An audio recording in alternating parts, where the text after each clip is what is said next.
bandiraɓe mone mon kala salminama inde mun e yettode mon no gonɗon e no gonirɗen eɗen joɗodi hande goto e musidɓe men goto e ɓiɓɓe leydi ndi biteɗo ceerno Aliou Ba ene jeeya wuuro Hoore Fonde ɓurɗo lollirde ceerno Aliou Ba tanum koolaɗo mboɗo heewi wiide bandiraɓe ko hande woni hande kono ko janggo woni jangto émission mon noon renku hande koye ceerno Aliou Ba joɗodi haaloɓe pulaar mbi wawi kulol ko renku wadde haade men e woɗɗoyde ko ardi foof ceerno Aliou Ba ko wellema mawɗo hande dokka min temps min joɗodo e ma ɗo henna e nder studio Kolosal taw ko e nder radio koolaɗo ko ardi fof calmina bandiraɓe e on saaha puɗɗoɗen nadde e bundi yewtere nde bisimillahi rahmani rahim Lajji Oumar min calmini min juurimama min calmini Warango TV wondude ɗum e kollaɗo online e studio Kolosal e émission mawɗo mo ganduɗa hoorema so wiyama Oumar Doro Coumé e leydi Sénégal yimɓe fof ne gandimo e wondude e doom bay men mo ganduɗa ko koɓɓillo jeeya ene wiye ceerno Abouba sa mi haali koɓɓillo mi haala Alhaji Amadou Abbas Ka sehilam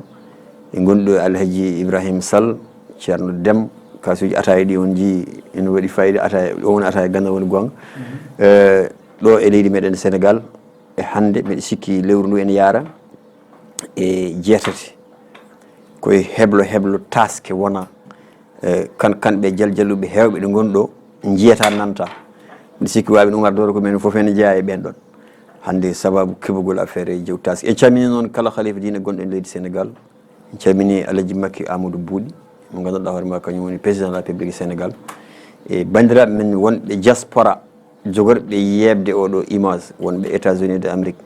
kewi toon yimɓe yeeɓoɓe wonɓe France wonɓe Allemagne wonɓe Italie wonɓe Belgique wonɓe Israël wonɓe ha Kyrgyzstan Indonésie Napal ha ganduɗa hoorema Thaïlande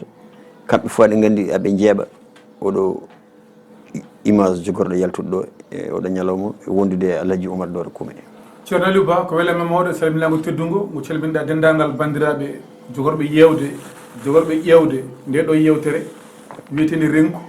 nde haaloɓe pulaar kew wiide wawi kulol ko renku wadde kala ko kulɗa min so tawi en kuccodiri en kaldat ko laaɓi soko tawi en duttima caggal seeɗa gam kalana bandiraɓe hol ceerno Aliou Ba holto jeeya holko mbiyata bandiraɓe ceerno Aliou jeeya ko waɗi foof ko Sénégal najo ceerno Aliou Mahamadou Bocar koolaɗo jeeyaɗo Hoore Fonde mo tanum wiyete koolaɗo e guida ɓe gandanɗa hoorema nde Cheikh Oumar ummi halwar ko kamɓe jippinno ɗum ɗo Hoore Fonde ɗo on woni guida e koolaɗo guida kañum wonno chef de canton ko ceerno tuggude Hoore Fonde ha yetti gurɗo Oumar Ly base makko wonno ko caski koye on min jalti wuuro no wiye Hoore Fonde leegal biyetegal Hoode sa yeehi IFA ma taw hande Hoore Fonde leegal biyetegal Hoode waɗi ko joom wuuro mum waɗi ko joomum waɗi ko almami mum minen min almameɓe Hoode min jeeya ko Hoode a révolution 1776 sa yi sahaji moɗi haala e vidéo ji moɗi laawo moɗi wiye yimɓeɓe yooɓe gandu leydi ndi hay goto jeeya ɗum hay goto bammo jeeya ɗum jatiraɓe amen e taniraɓe amen gonno e Cheikh Souleymane Baal premiére conférence nde Cheikh Oumarul Fouti ari Hoore Fonde waɗi hitande koye wuuro amen e galle amen wonno ko ɗon formi jeeyade Fouti foof daga amin jogui droit haalde e leydi neɗɗo bolle puyɗo noon mo anda wiye ɓeɗon kaala tan wiye pourquoi ɓene kaala min wona hande taniraɓe amen kaali e leydi bandiraɓe paami e kadi Cheikh Souleymane Baal nde o itti révolution 1776 ɓe gummi Pire Sagnakour Hoore Fonde ɓe gadori koye jatiraɓe men ɓe jiidno ha révolution almamiya waɗa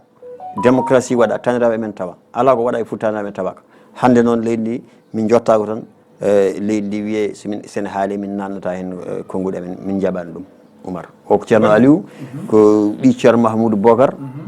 koolaɗo ceerno Mahamoudou Bocar ko almoudou Serigne Mahamadou Mouhtar ko ɓi Bocar koolaɗo e guida jiɗi baba guida jibini Ablaye Mamadou Lamine guida jibini ceerno Abou Guida jibini ceerno Ahmed Tidiani Fass Gounas ceerno ɓe keewi famille on yaaji ɓe jooɗi Dakar ɓe jooɗi Fass Gounas ɓe jooɗi Hoore Fonde ko famille kolaɗo koko sari e nder windere nde min ɗo jooɗimi komi ɗanniyanke komi sénégalais ko ɗon jaami e leydi he yimɓe heewɓe noon en nanamuɗe haala e radio ji walla mi heewani jaali e nder nokkuji mana ganduɗa hoore ma wona hen jiyata kam ko image walla bon caggal haajam ne gayno mimi yalta ɗo tan bandiraɓe paami tabarakallah machallah ko ardi foof yimɓe jooɗiɗo en koye nder studio kolaɗo online kono studio wiyete ko studio Kolosal holko saabi ɗum Kolosal ko sehlam Kolosal kongo woni makka haadi makka ko sehlam sirde amen ko mayde omon ubbaɗo wiyete Donnayi mi yii ha toon hayi nde o yahata omo yaade Ablaye Hammed Sarr e voice makko cakkitiɗo ko min ɗo ɓe mbayni kanko e Ablaye Hammed Sarr ko musidɗam ngoɗo radio nde formete omo tawa kono ko ni Allah hoddiri ɗum tagui ko yinno wadde waɗi o ɗannima o yalti o arti o yalti aduna ɗum tagui mbimi so tawi mi waɗi radio mi innira studio Kolo par ce que omo jeeya yimɓe kadi waɗɓe miijoji yo neɗɗo jogono hoore mum ko jeeyi par ce que mboɗi hewno haalde radio ji janani radio janango saɗa haala hen toujours aɗa wawi ɓamtude radio won radio ji ɗi ɓamtumi ɗo ha ɓamti jomin jamfi mi mbayno leydi ɗo jamfi eyyi joni ɗum tagui banmi radio hooram mboɗo heewidema radio ko way kono wutte ni sa ɓurte liggi tan woda ɓurnude wutte goɗɗo woto hay goto sikku ko jogui ko neɗɗo goɗɗo wawa jogade ɗum alhamdulillahi rabbil alamin goɗo radio micro heɓtaki ɗo Oumar ceerno Aliou ka neɗɗo o jiiliɗo neɗɗo o ɗanniyanke jaaɗo e leyɗele kewɗe e continent ji kewɗi ɗi ganduɗa yii ko heewi hande soko tawi a waɗatno comparé e continent ji goɗɗi ɗi ko wayno Asie en ko wayno Europe en ko wayno Amérique ɗe ko way noon e leyɗele e arabeɓe ɗe to ɓuuri woɗɗude sa waɗatno ɗum comparé sa fondatno ɗum e enen ɓeɓe ganduɗa ko Afrique naaɓe kamɓe no ɓe ƴellitori ni enen ha hande ɗo jaraten ɗo cikkuɗa holko woni caɗele Afrique caɗele Afrique ene ngala dirigeaji moƴƴi mi waɗi 72 pays capanɗe jeeɗiɗi e hunde e leydi e nder windere nde mi yeehi e leyɗele arabeɓe mi yeehi e leyɗele chinois ji mi yeehi e leyɗele asiatique en taw wona chinois ji kuuɗi hen ko wayno Kyrgyzstan Loukdagistan ha Turkmenistan ha Napal mbaɗanɗe leyɗele aɗa heewi nande ɗumen moɗi haala ɗum seɗen mbaɗa jewte mi yeehi ha Australie e nokkuji ɗum wiyete Melbourne en mi yeehi Kangourou Island mi yeehi Indonésie Jakarta mi yeehi ganduɗa hoorema Israël mi yeehi nokkuji kewɗi e nder windere nde mi yeehi Taskan Mingouzi Loukdagistan mi yeehi Azerbaïdjan Brésil ha Écosse nokkuji kewɗi ɗi ganduɗa hoorema mi naati mumen ha e nder ɗo wiyete l'île de Bali e Timor oriental e Thaïlande ha e nder leydi Chine central Japon e nokkuji ma en garo e leyɗele arabeɓe ɗe leyɗele foof wonko jiimen ko révolution ngaji darniɗen leyɗele révolution darniɗen leyɗele par ce que leyɗele men Afrique hande enen leyɗele men Afrique tengti e Sénégal en 1960 Sénégal ɗo kañum ɓurno Corée mana ganduɗa hoorema ngaalu Corée en Thaïlande en nde ƴetten indépendant Sénégal ɓurnoɓe forte mais hande sa yi toon a hersan sa ƴeewi Sénégal no wuurdi ne wayi hewde wasɓe no wayi hewde miskineɓe no wayi hewde tampuɓe lamɓe men no mbayi alɗude mbaɗa social moƴƴo ala e leydi he lamɓe ɓe ko ɓuuri hen hewde hen hayso tawi président woni moƴƴo les entourage président wona dictateur uji wona gens corrompi wona yimɓe ɓe ganduɗa hoorema gona walloɓe état ji men wona walloɓe population ngaji men hande a yi Sénégal no hersini no wuurdi par ce que hande Sénégal ko pays joguiɗo 14 millions habitants ala fof façon ressource mo ala ɗo e leydi he eyyi ɗum noon no jiiromi leydi ni sa namdi kam on question ko manquede gérance moƴƴo ceerno Aliou soko tawi a ruttima caggal seeɗa tuggude laamu Senghor Abdou Diouf Abdoulaye Wade ha yetti président Macky Sall eywa ko population ɓiɓɓe leydi ndi jiiɓamtare leydi ndi walla sa ƴeewi ko lamɓe ɓe tan ɓamti ko lamɓe ɓe ɓamti sayi probléme cikkuɗa eyyi probléme cikkumi sa yi mi wima ko lamɓe ɓe ɓamti ko wadde considéré miskineɓe Allah wonɓe e leydi ɓe par ce que leydi nawrata ɗum yesso leydi ndi il faut ndi waɗa social wona cakane e leydi ɗum tagata population agression hewata e leydi banditisme hewata e leydi social ko ça veut dire neɗɗo foof sa hayso tawi yimɓe fof liggaki mbawa dañude poste uji e état mais neɗɗo foof anda ko leydi he o jeeya so umminima hunde o daña so yiɗi ballal o walle tawma andi koye leydi makko o jeeya mais hannde aɗa yiiɗo sénégalais mo ngannduɗaa gila o jibina o heeɓi 50 ans walla 40 ans o meeɗa jaggude ujunnaje sappo waɗe poche makko o wuuri tan koye rokkam waɗanam bon ɗam gurdam welani ene adda violence e leydi ene adda yimɓeɓe natta hulde hay lamɗo mumen e leydi ene adda yimɓe natta hormade lamɗo mumen e leydi tagat ɗum ko population dañatano ɗo haali waɗa kono leyɗele baɗɗe monarchie ni woni dictateur yagal dañatano ɗo kaali batti dañde ɗo kaali agression heewat agression wona tan yiyande neɗɗo final laaɓi noon hay haalaji bonɗi ƴettoje par ce que neɗɗo ɗa wawano heɓirdemo so tawi Allah hokki technologie ari a watti haalde en aɗa wawi yaltinede mette ma ɗe adan sa haali nanetake joni à travers de technologie kala ko jiɗɗa haalde Oumar aɗa wawi rewnude ɗumen kaala won hen ayi e Facebook walla e nder réseaux sociaux ene kaala gueɗe ɗe beela mais aɓe nana jomin battan nande par la force par ce que avant ɗum alano addata ɗum ko certaine mettere sa woni yimɓe nani leydi he droit ji minen jaɓɓa a faami kadi woni e état ɗi no jogorto état o leydi ndi ni taw ko parparlo ko joni fu biyata parparlo Oumar hannde so yiiɗi hebde ɗo hunde entreprise goto a wawa wadde feere ha keeɓa entreprise o so yiide certaine ministre demme men udde taw ɗum ɗo foof wonam noon foti yaaru taw wonam noon foti yaaru ɗum woni e leydi he deg lamɓe men hewɓe hen hannde hewɓe en jangde men wonɗo yettaki par ce que ko yiɗande tagata joomum nannede e affaire l' état o ceerno Aliou soko tawi a ƴeewi ko wowano yiyede walla ko wowani nanede ɗeɗo balɗe oɗo sa nanama leyɗele ɗe foof walla ɗen mbawi wiide diwnuji ɗi pop ene kewno wadde manifestation ngaji ene kewno wadde man tuhoji kono wowano yiyede e nder reedu Fouta kono hannde a yii ko fuutankoɓe e koye munen mbaɗata manifestation ngaji sa ƴeewi réseaux sociaux mo kalɗa o hannde audio ji ɗi ɓe mbaɗata ɗi koɓe kalta e président o ko wonde no wersodiriɓe ni holno jiiruɗa ɗum jiirimi ɗum ko fuutankoɓe ko muñoɓe fuutankoɓe ko yimɓe tedduɓe fuutankoɓe ko yimɓe waɗɓe important en fuutankoɓe ko yimɓe liggotoɓe Oumar fuutankoɓe ko yimɓe ɓoyɓe wadde social sa haali social kala Fouta Fouta ko yimɓe waɗɓe social social moɓe mbaɗato guila 1776 Fouta na waɗa social par ce que ko Cheikh Souleymane Racine Bal kanko addi démocratie e nder aduna o wona Sénégal tan ko ɓiɗɗo pullo wima jeeya ko bode law kamɓe e ganduɗa hoorema almami Abdoul Kadir Kane to Koɓɓillo yen belto ko Koɓɓillo Najib Camara par ce que Koɓɓillo ko nokku mo ganduɗa hoorema révolution nde waɗata almami Abdoul Kadir Kane nanɗo kañum premier imam de Fouta so tawi a yii Fouta ko nokkuji ɗi ganduɗa hoorema ko nokkuji baɗɗi fayida ko nokkuji baɗɗi fayida mais ko mbaɗanoɗi bandune so tawi ha joni ko état Cheikh Souleymane Bal en gonnoɗo Fouta taw no ɓuuri ɗo par ce que ɓe liggorto noon ko konngol Allah Allah wi nelaɗo Allah wi Cheikh Souleymane Racine Bal kañum addi révolution 1776 e nder reedu Fouta révolution 1776 firti ko eɗen guitta ɗo laamu deniyankoɓe eɗen guitta ɗo laamu muudo hormo eɗen gadda état islamique taw ko fuutankoɓe man ganduɗa hoorema ene ndena leyɗele mumen mbaɗen état o ala corrompi a wonta corrompi so tawi Oumar Doro Kume min lamminima min jiima ngaluma ene ɓeydo aɗa daña jawdi eko min lamminma ko min kaɓadema min guettuma hayso mandama min mbaɗete min guittete mandama timmata so min jii aɗa aldina famille ma aɗa aldina debbo ma ɓiɓɓe ma walla aɗa yiiɗi wadde monarchie a yiiɗi sa ummima ɗo ɓiye lomto walla mini lomto walla sehlima lomto min calo ɗum ko Cheikh Souleymane Bal wiyen calo ɗum o wi ngaalu o dañateɗo e leydi o yo yimɓe fof ndendu ɗum ko Cheikh Souleymane Bal wi noon wona ceerno Aliou wi noon ɗum ɗo noon ko révolution 1776 laamotoɗa tan ko demanda sa gasani goɗɗo ƴettata so wona goɗɗo ronkama e wonnoɓe ɗon ɓe hayso laamina o wawi waddede éli taw ganduɗa hoorema moɓe ɓe jiyani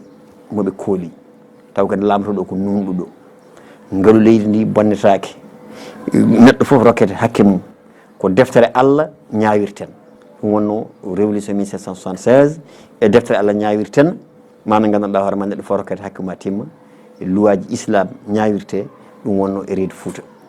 on woni Cheikh Souleymane Racine Bal hande noon enen lamɓe men aɓe gandi ɗum ɓe janggi ɗum école par ce que tubakoɓe hannde jogui ko jubbude Cheikh Souleymane Bal sa yi Moscou ko ɗum ɓe jogui so yi États-Unis d'Amérique ko ɗum ɓe jogii so yi France ko ɗum ɓe jogii e normal ni Cheikh Souleymane Baal famille fonno ko yoɓeede par ce que hannde aduna o fof ƴettata ko juɓɓude Cheikh Souleymane Baal ene liggoro monde entier par ce que enen ngadi hay États-Unis d'Amérique e démocratie kalten ɗo Sénégal ene jogii waliyaɓe Allah waɗɓe fayida ɓe ngannduɗaa hoore ma certains politiciens taw joomumen pirtani haydara mbiya pourquoi sernaɓe ne kaala e politique joomumen tawa pirtani haydara min haali tawa pirtani haydara anani de goniri e politique tan yo deedumen keew yo dañ otoji dongna te joomum wonnoon ndeysan meeɗa jogade oto mo jeyno hoore muɗum état sooda oto tottuma aɗa huɓɓa carburant leydi ndi aɗa waɗa ko welma e haalis Sénégal bon a liggotako toujours mboɗo heewi haalde e jewtam mboɗo wiya yo Macky Sall waɓe noon sanctionné yo watɓe sanctionné ma won wi pourquoi omo haala ɗum mi haalat famide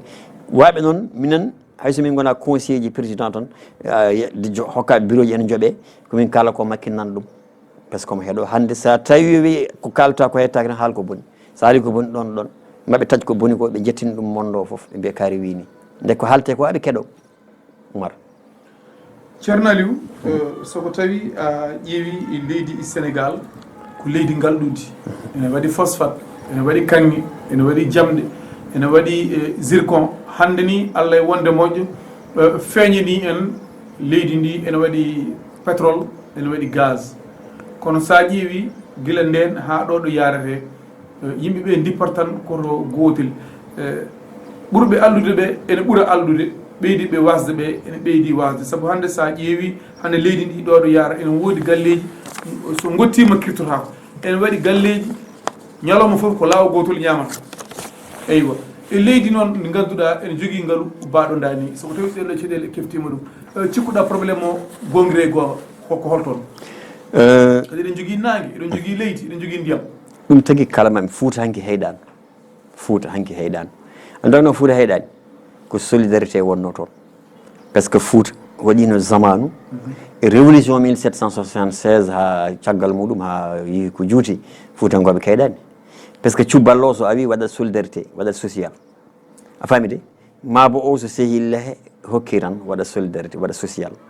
pullo o so addi kosam hokkiran waɗa social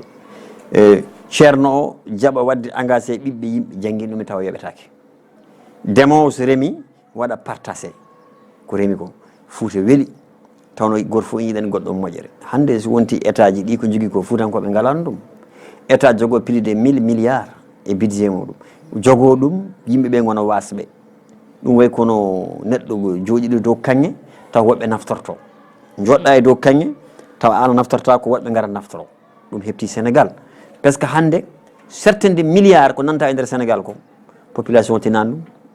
aɗani milliard no foti Oumar milliard ko 1000 millions ujunere million ɗum woni milliard goto ko 1000 millions so tawi ande a heeɓi 1 milliard de francs CFA aɗa wawi wurde hen 100 ans duuɓi temedere ñalawma fof aɗa wawi ñamde hen ujunnaje sappo duuɓi temedere te neɗɗo hadema hebde 1 milliard tata ka woni mawɗo maximum tata ka dañi ko duuɓi 50 walla 30 ans wona taw ko jour balen ne jawi dañde kayis daña kayis ene jaaɗa e 20 ans kono kam ma wuur kam panda duuɓi temedere hande hol mbawɗo ñamde to ñalawma fof ujunnaje sappo taɗa wuuri gurdam moƴƴam kono noon hande neɗɗo wiye omo mofti combien milliard omo mofti ɗum jaaha e nder certaine galleji tawa yimɓe ɓe ñamata ɓe jarata ɓe cafrotako par ce que adi yurminade e Sénégal min mbiɗa haalde e neɗɗo goto mawɗo e nder leydi Sénégal koye laamuji he o woni o wi hunde nde hayimo e nder Sénégal mbimi holɗum o wi yimɓe cafraki o wi gueɗel ɗimmel o wi yimɓe karani mbimi hol goɗɗum o wi gueɗel tataɓel o wi yimɓe toppitaka gueɗel nayeɓel o wi yimɓeɓe dokkaka hakkeji men tan o wone woyde a faami de lamɗo mawɗo he ko gonnoɗo e nder laamu hande o ala e laamuji ɗi o wi ɗum no wayi andude état Sénégal hande no wawi jogade ngaaluji ɗi so ɗi ndewnama lawol population ala ɗo population jotto e Sénégal tawa ala ndiyam ala ɗo population jotto e Sénégal tawa ala courant ala ɗo population jotto e Sénégal ene woyto janggo holno wattorto par ce que goho en dañi ko saɗi leydi men ne waɗi denɗiragal en dañi ko saɗi leydi men ne waɗi sernaɓe moƴƴuɓe duwotoɓe Allah jaabo en dañi ko saɗi leydi men ko leydi gandanɗa hoorema yimɓe moƴƴuɓe koɗi hen ene fotno neɗɗo so halfinama hunde o wasa wonde haaside bandiko o wasa wonde haaside bandiko neɗɗo so tawi o halfinama hunde o wasa wonde haaside population makko woni haaside bande ko jogoɗa poste fonction mo ganduɗa aɗa wawi hen wurde balla hen yimɓe guura hen gona haaside yimɓe a doga ɗumen pour cikkata ko soɓe gaare ma peut être ko joguiɗa ko cikkata donɗa ɗum koye galle bamma minen ko ɗum min mbaɗat défendre e leydi he komin kalata o fof min law wona min tooñi hay goto wona min mbaɗi attaqué hay goto ko yimɓe noɓe cifori ni yoɓe change ɓe ganda population sénégal yimɓeɓe ene cohliɓe par ce que so élection présidentielle ari oumar neɗɗo foof jogui carte mum ala kaari yimɓe fof poti goto fof yahat wotoya neɗɗo fof jogui carte d'identité mum jogui passeport mum ko nationalité mum jogui donc enen fof ken sénégal naɓe dekete an sa heeɓi poste woto fiiru bande poste o sa heeɓi poste woto wi kaari kay oumar kay heɓani yon wat feere oumar tampa e leydi he non ko ɗum sénégalais en poti haɓade ha iwa ɗo woni jikku bonɗo certaine ministére uji jogui jikkuji bonɗi tagui ɗum ko joomen janggani par ce que wona ɓoyde école woni janggude ko famde ɓe paamani ko ɗum tagui jogade oto tan no gugno ene ñortomi joɗɗi ne dogna oto ene fina midi ene jogui bomuji essence a sotta haydara cikkuɗa wona wasana hebde bomuji essence tan mettuma aɗa weddo kaaƴi cikkuɗa min mi yiiɗa bon ko jiɗɗa min so ministére ari ɗo mi rokkat ɗum bon